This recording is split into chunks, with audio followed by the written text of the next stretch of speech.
the idea that there has to be this participation is really important. But there's also a big disconnect in the world at the moment. We're the most connected than ever before technologically, yet very disconnected in terms of humanity. So one thing that we've been working towards is sharing something that is a tangible vehicle where people can actually participate. They can be that change. And it's something called One for One. It's called One for One.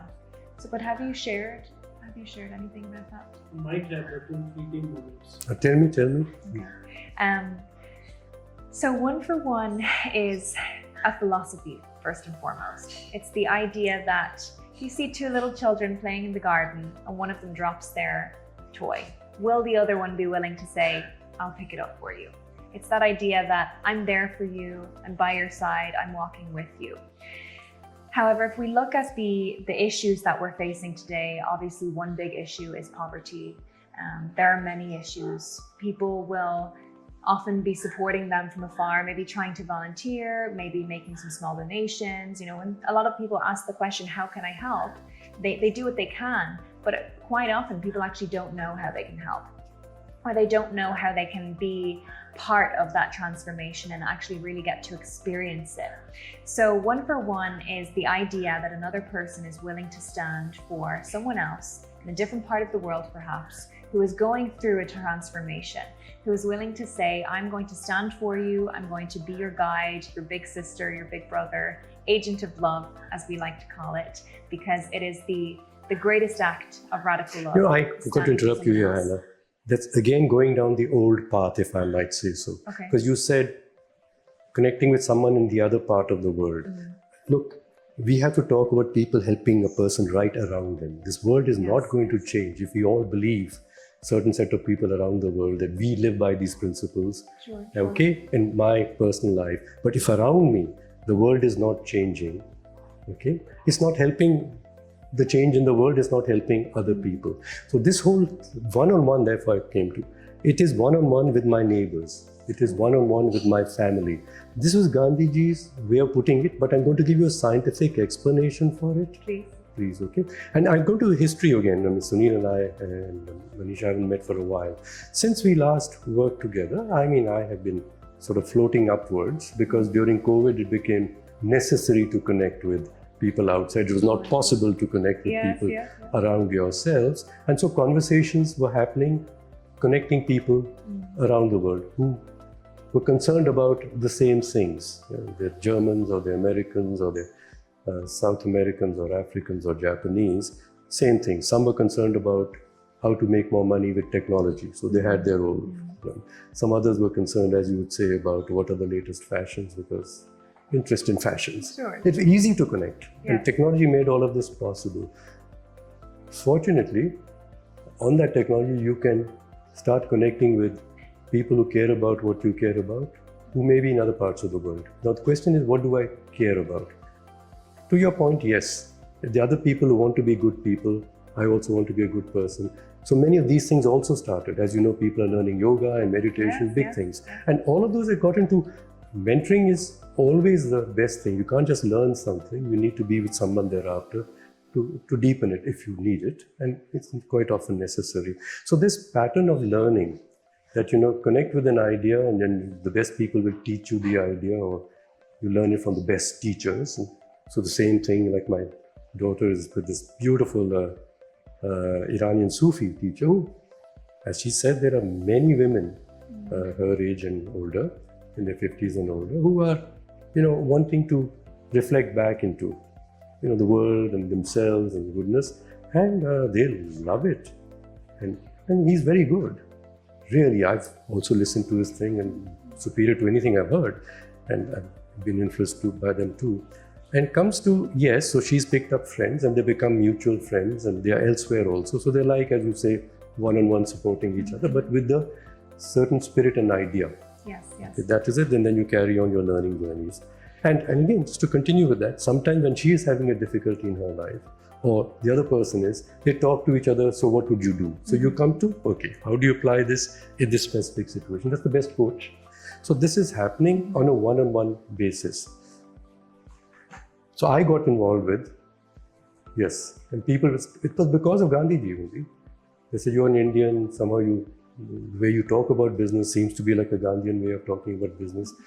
We'll come to Gandhiji, but what is it that's your question? Yeah, and is it my question too? If so, we'll explore it together.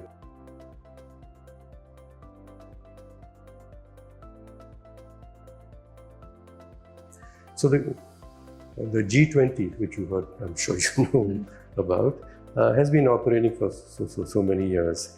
About 4 or 5 years ago, Germany was to be the president of the G20. Those were the time when migrants were coming into the shores of Europe, and Angela Merkel was the only one who said, we have to receive these people, and we must remember she was an East German and also the Holocaust, and she was in the spirit of, look, you can't push away people because they are needy or because they are different looking to you, like they are blacks and stuff.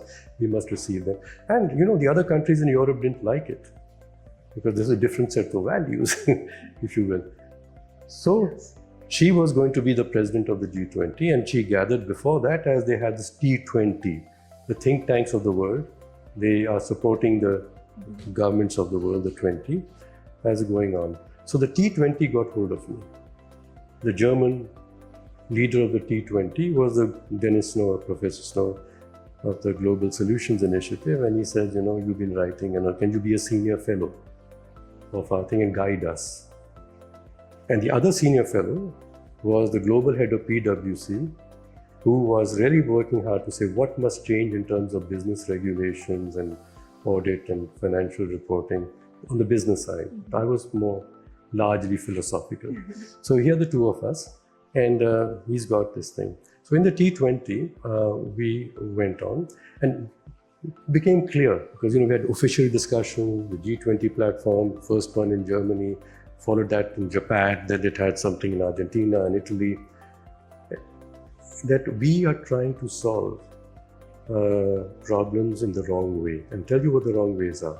One, like I said, trying to globally get agreement and then hope that everybody will follow this. It doesn't work, because everybody's got their own circumstances, and you may say this is the principle we shall all sue. And when it comes to your own situation, there's another principle which also is not so bad. So in your resolving in your situation, you act the other way. Then these people who've honored this principle say, no, they're breaking it. But in reality, many principles have to be reconciled, and so long as all of them are good principles, the 4 or 5 of them, it's okay. If one of them is an evil one about harm others, it's okay to harm someone to get something for yourself, basic principles. So this is philosophically why you come down to say that the solutions of change, the change will have to be done locally. It cannot be controlled globally, cannot be decided in detail, nor controlled globally. The details will have to be found by people themselves and controlled by themselves. So local system solutions to global systemic problems. This is from the logic of why people to find it difficult to change and apply a principle.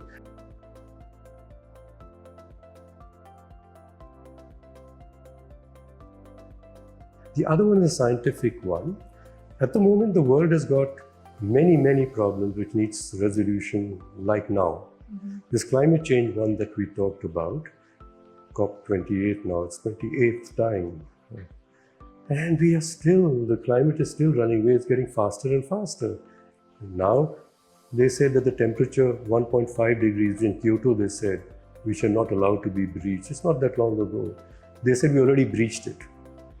And they're extending the time further and further, by which, if we carry on the ways we are, we will die as human beings. I mean, extending the time to achieve the target further, so therefore, the time by which we'll die as human beings is coming nearer. It's almost around the corner in many parts of the world already.